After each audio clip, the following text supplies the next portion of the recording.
let's talk about really how the opposition so far has poked holes in how the EVM functions. So it's happened for the last many years. Here's how. Here are the comments that have been made previously. You had Rahul Gandhi several times also in the last few years question electronic voting machines, saying any machine that has a chip can easily be hacked and therefore you can go ahead and trigger whatever result you want. The Indian democracy is controlled by professional hackers is again something that Rahul Gandhi had said.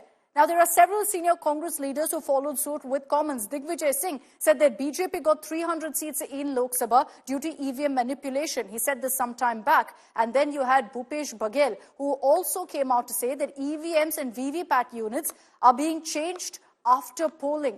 Now, Digvijay Singh, who's had a tirade against EVMs previously, has questioned saying who wins polls is essentially decided by software, not by the people of this country. Arvind Kejriwal of the Aam Aadmi Party has also questioned the functioning of EVMs, saying EVMs can be tampered within 90 seconds flat. So constantly, the impression that the opposition has sent across is that EVMs are unreliable, that electronic voting machines must be done away with. And the Congress has said this, the Aam Aadmi Party has said this, several other opposition political parties have echoed the sentiment too. Aishwarya Paliwal is joining us with more details on this. She tracks the Election Commission. Aishwarya, today you had the EC in detail explain, in fact, why the EVM batteries are reliable and there's no question of any sort of foul play as the opposition alleges. The problem here, and there's something that Rajdeep also spoke about a political trust deficit. And how exactly is the Election Commission going to combat this?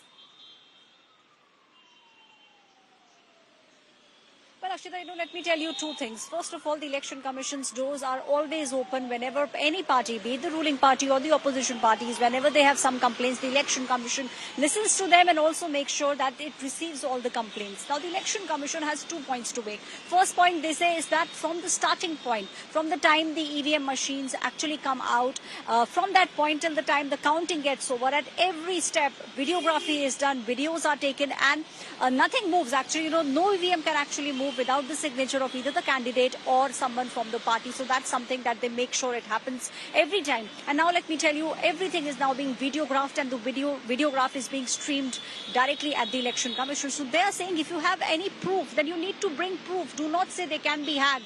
If you want and to prove that they can be hacked, then why don't you show us how they can be hacked? Time and again, Akshita, Election Commission, has been saying that if the opposition party or anyone else, if they have any proof, then they should bring proof to us. Otherwise, you need to stop making all these allegations because this is only weakening the voters' trust in the entire democratic process. Akshita. All right, Aishwarya, thank you very much for joining us with those details.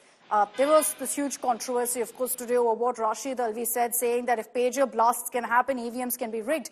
But the larger issue here is that in the last few days, since the Haryana election results, the Congress has been levelling a charge of EVM battery is not operating properly. So let me just explain to you that entire controversy. Let's first begin with what the Congress alleged here.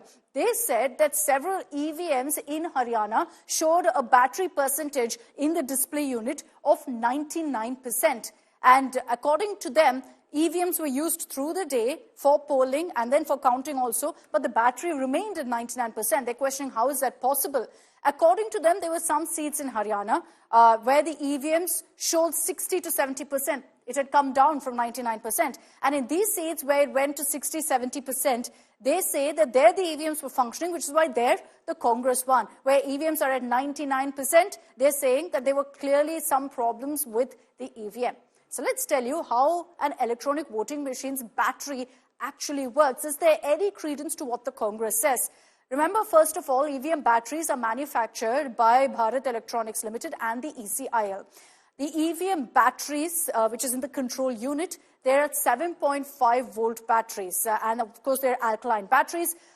They last for about 2 days, essentially. Now, because they're alkaline batteries, they don't need to be constantly charged. The charge is expected to last for 2 days. Now, the power packs display the battery levels with a percentage. So the battery level is shown as high, medium, low, and there's a percentage also written with it. The power remains at 99% when the battery's potential is between 7.4 to 8 volts. When it's at that, it remains at 99%. And then subsequently, as it goes below 7.4 volts, then you've got alerts coming in that the power is coming down. The percentage keeps going down. Of course, from 99, it goes to 90, 70, and whatnot, based on really how much power is left. Now, when the battery reaches 5.8 volts, that's when the display indicates that the battery needs to be changed. This is when it reaches about 30%. Immediately, there's an alert to change the battery. There's a detailed process to actually go ahead and do that. It can't be done easily at all. So there is clearly that particular point